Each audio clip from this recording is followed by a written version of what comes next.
Hey guys, and welcome back to my channel. On today's video, we're going to talk about the top mistakes that Cane Corso owners make while training their dogs, especially first-time owners. Before we get started, don't forget to like and subscribe so that you can see more videos like this. It really does help our channel grow, so I would really appreciate if you can go ahead and subscribe to our channel. Okay, so let's talk about mistakes that Cane Corso owners make. Now, these mistakes are most of the time made unintentionally, just because of a lack of experience or a lack of knowledge. A lot of these things are things that I caught through the help of Dante's trainer, and once I changed these habits that I had, I did really see an improvement in Dante's behavior. So the first common mistake that some Cane Corso owners may make is comforting their dog when they are fearful or uncertain about a certain situation. The reason you don't want to do this is because your dog wants your attention. That is the most important thing for them. So if they're in a situation that they are afraid of something or unsure of something and you start to comfort them, you're giving them attention. They don't understand that you're telling them, hey, everything's okay. They just see this situation as, oh, I am feeling fearful and I'm immediately getting my owner's attention. So it doesn't send the right message to them. Your dog obviously doesn't speak English. They don't understand language. So the best way for you to communicate with your dog is through actions. So if your dog is feeling uncertain about a situation, what you would need to do as their leader, as their owner, is demonstrate to them that it's nothing to worry about through your actions. So for example, if Peach is on a walk and she's not sure about something, I don't bring any attention to that fearfulness that she's having. So in other words, I pretty much ignore if she's feeling a certain way. If I see that she's trying to fixate on something, I put her on a heel, I make her do something else, I keep her distracted, I make sure that she has her focus on me. And that is a way that you prevent any kind of fixation. And it sends the message that, hey, I'm your owner, I'm your leader, I'm not batting an eyelash at this weird looking lawnmower or whatever. So that means that you shouldn't be worrying about it. So that is the most common mistake that first-time Cane Corso owners make. They comfort their dogs in situations that they might be unsure of. And this is especially bad for Corsos because they're already very protective. Now, the next mistake that a Cane Corso owner may make is going into training with the wrong expectations, with rushed expectations. And what I mean by this is that you always hear people talking about, oh, you need to train your dog, you need to be consistent. But it really is one other thing to hear all those things and to actually do all those things.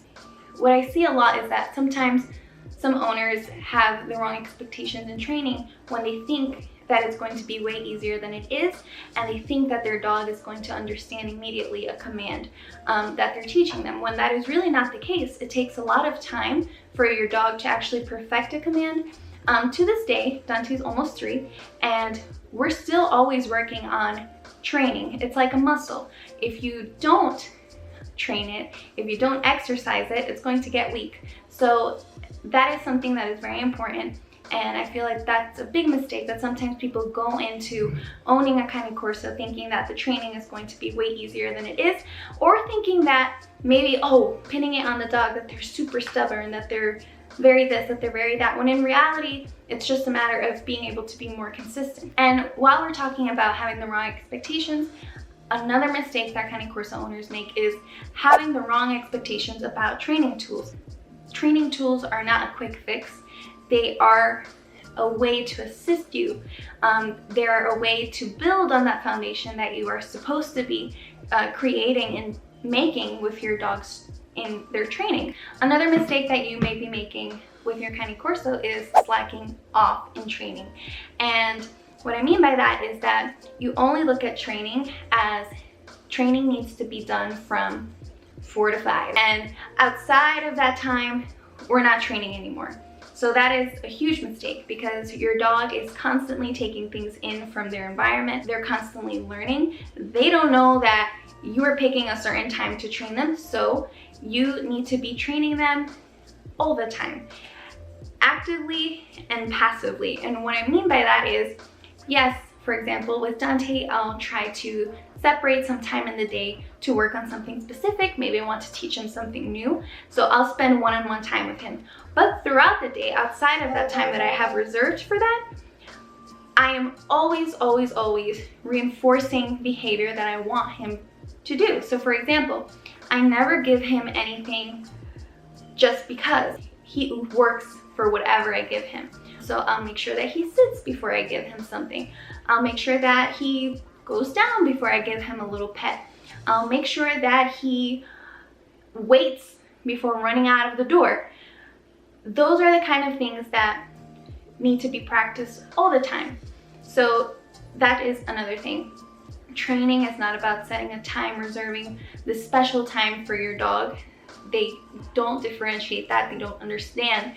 So in reality, that can actually confuse your dog, because then they're thinking, oh, sometimes I have to be really well behaved and other times I don't have to. So it's important that you keep that clear in your head, that training is not about just setting a certain time aside, it's all the time. Another mistake that you can make with your Cane Corso is not socializing them enough and not really understanding what socializing means. So let's first touch on the first topic, which is not socializing them enough. So it is very important that a Cane Corso is exposed to different kinds of things, different kinds of animals, different kinds of people, because they are very protective, they're very wary of strangers. So if they don't get that exposure, they are going to naturally act on instinct when they see something that they are not sure of, and that is to bark, that is to growl, that is to lunge. So it's very important that you always keep this as a priority. Even during quarantine, that was something that I was very concerned about. We were very limited with the amount of places that we could go. So I would make sure that even if I was going to go through a drive-through, or even if I was going to do a curbside pickup, I would take Peach with me so that she was able to see somebody other than my husband and I. And that way she was also able to see some cars on the way there and hear different sounds, hear honking, hear noises.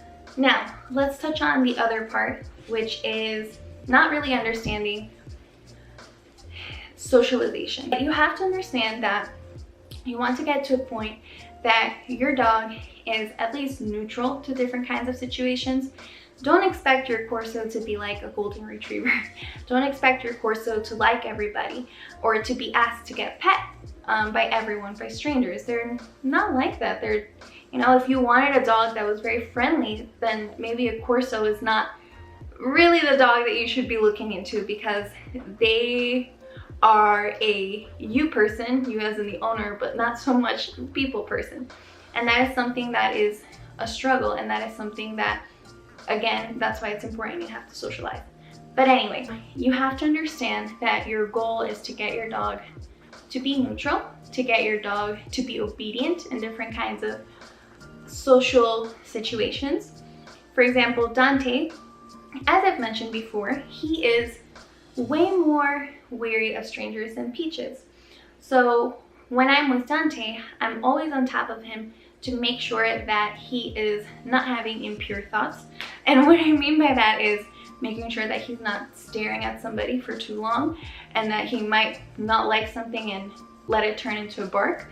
I'm always on top of him. I'm always making sure that he's busy, that he's at work. His job is to protect me and take care of me. With going into socialization, you have to go in thinking that you have a protective dog. You want him to be neutral to different kinds of circumstances, but at the same time, don't expect him to be this amazingly social dog that just invites everybody to come in. Of course, there are different types of temperaments within Corsos. So for example, I think Peach is way more trusting of strangers than Dante is, and they're different dogs. So that means that I have to make sure that I am taking care of their needs appropriately. We've had some people ask whether we would take Dante to a dog park or not. And my problem with dog parks is a couple of things. So I can control my dog. I can make sure my dog is well behaved. I can make sure my dog is polite, but I can't control other people's dogs.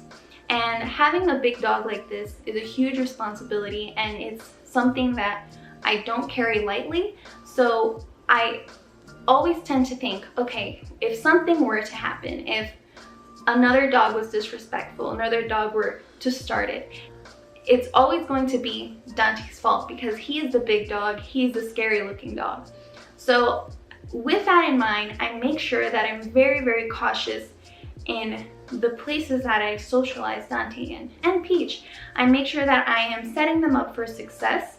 When it comes to other dogs, I don't allow Dante to play, like actually really play, like running around and like tumbling around with other dogs unless I know them well.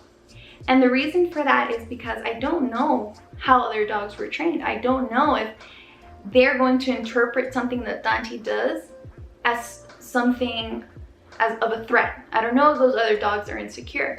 So I take that very, very seriously when it comes to socialization. So yes, I want Dante to be neutral. I want Peach to be neutral. I want them to behave. But at the same time, I want them to protect me. That is their job. And I don't expect them to be the most social dog. At least this is how I see it. I'm sure that other people have different opinions about this, but as their owner, I feel a lot of responsibility. So when it comes to situations like that Dante or Peach are in a place with a bunch of dogs that they don't know, I'm always making sure to be very cautious. So the next thing that you may be doing that is a huge mistake with your Corso, I am guilty of with Dante, is allowing your dog to get away with things because they're cute, especially when they are puppies and beautiful and they're so cute and oh my god, they're nibbling a little bit, but it's okay. Yeah, that's not good for them. When we got Dante, I didn't really understand the importance of making sure to treat your puppy dog like you would treat them as an adult. So a lot of times I would let Dante get away with certain things because he was cute.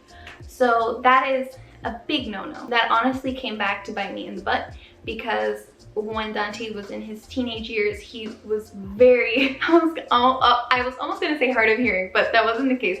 He was just not respecting me the way he respected my husband, and that's because my husband was always more stern and firm with him since he was a puppy. So that bit me in the butt, and then I had to spend a bunch of time training Dante and really working on my relationship with him to know that I wasn't like the bad parent that he could just bring his like really bad math grades to so I could sign it because he knew I wasn't gonna get upset about it. There may be owners that are allowing certain behaviors to just happen because they're cute. So for example, when I would wake up in the morning and go down the hallway, Dante would be very excited. He had a lot of puppy energy when he was little, and he would go for my ankles. Like he would bite my ankles and nibble them. And at first that was super cute because he was little and he had tiny teeth and he didn't really bite that hard. But then he started doing that when he was older. And it was so funny because by the time that we cropped his ears, that's when I distinctly remember, he was just not listening to me. So it would be things like that that I would just kind of see, okay, Dante's biting my ankles, I laugh it off and I didn't really address it, and then that kind of grew into a bigger problem with other things. So that's an example that I could think of right off my head, but I'm sure that if you have a Corso, there are a lot of behaviors that you might think are cute now and that you might be almost even rewarding them if you start laughing, that are not going to be okay when they're adults. So just because they're cute, you shouldn't slack off or you shouldn't allow and tolerate misbehavior. What happened? You want to get off? Why is your body on the couch and your paws are on the ground? Why? Tell them how you were so cute and I would let you do anything. And how that was bad, right? That was bad, Dante. Girl, I don't let you do anything anymore because I learned with this one. Yeah, I don't let you get away with anything. No. Another mistake that Cane Corso owners may make is thinking that they know enough. So right now, Cane Corsos are getting very popular. You see them everywhere plastered on social media. You see that they're these big majestic dogs, that they're stable and that they're quiet and that, you know, they're well behaved. But the truth is, they aren't born that way. You really have to work hard on their training. Don't think that because you see such a well-behaved dog already and you watched one video that you know everything. It's one thing to read up, it's one thing to do your research, and it's a whole other ballpark when you actually own one. It's really difficult, and I want to make sure that that is clear. I have Dante, I have Peach. You see that they're well behaved, but there's so much that goes on behind the scenes. There are so many times that I catch myself getting frustrated because sometimes on walks, Peach doesn't want to listen. So our 20-minute walk might take like 40 minutes because I'm training her, correcting her, turning around, going back and forth, you know, because I can't let her get away with misbehavior. And there were so many times with Dante too, when he was younger, that once I started getting more involved with his training, that I would get very frustrated. I would cry. I would cry because I would feel like he wasn't listening to me. So I just wanted to make it clear that it's not as easy as it looks. It's not easy at all, actually. It's not. There's a lot of things that you sacrifice. They're not a dog that you can keep them in your yard and then you get back home and they're gonna be happy. They're a working breed dog. They need to be exercising their mind. They need to be in a working state of mind. And for them to stay in a working state of mind, you need to work with them consistently. There's a saying that says there are no bad dogs, there are just bad owners. I truly believe that the Cane Corso is the epitome of that, because you really can't get away with not training this dog. You really have to, and it goes so much more than just watching a couple of YouTube videos. So another mistake that Cane Corso owners may make, that you might be making as an owner, is not giving your dogs structure. So as I mentioned before, we got a trainer for Dante when he was almost 1. And before that, we didn't really understand the importance of structure. And what is structure? Structure is you're not allowed in certain rooms of the house. You don't get snacks from the table. You don't barge out the door. There are things and rules that are set in place that your dog needs to understand and that your dog needs to have. They thrive on that. Because even when you're home, it's important that they are practicing obedience. As I was mentioning before, sometimes you think of training as I'm just going to set a time for them to train and that's it. But when you have structure and when there are places that you don't allow your dog, it's a way for them to practice obedience. It's a way for them to be like, I can't go in there. I don't know why, but Michelle said I can't go in there. A tip that I would give you is to do those things. They're very simple. Eat before your dog. Don't allow them in certain places, in certain rooms. Basically, with giving them structure, it helps them understand that there are rules that they need to follow. You're barking? Your ears are back because you're barking. Oh, you're a scary girl. So I think that pretty much covers most of what I wanted to talk about. If you guys have any suggestions, if you seasoned Corso owners have anything that you've practiced with your dog that has really helped you with them, please feel free to comment that down below. I really believe that it helps people in understanding. It helps spread more awareness about the breed. So your comments are crucial and your comments are very important. I hope that this helped anybody. I hope that you stop letting your dog do things just because they're cute. Stop it. You right there. Stop. Stop. Don't do that anymore. And I'm telling you out of a place of love because it's something that I did and it's really, I told you, bit me in the butt, had to work like 5 times harder to get rid of those habits with Dante. Yeah, that concludes this video. I hope that you guys found it helpful. Don't forget to like and subscribe and see you next week. Bye. You hungry? Peach, you hungry? You gonna have some kibble? You gonna have some kibble in another room? In your crate? Do you think Dante wants to have some? Are you hungry? Or do you want to eat later? Dante, are you hungry? Okay, bye guys.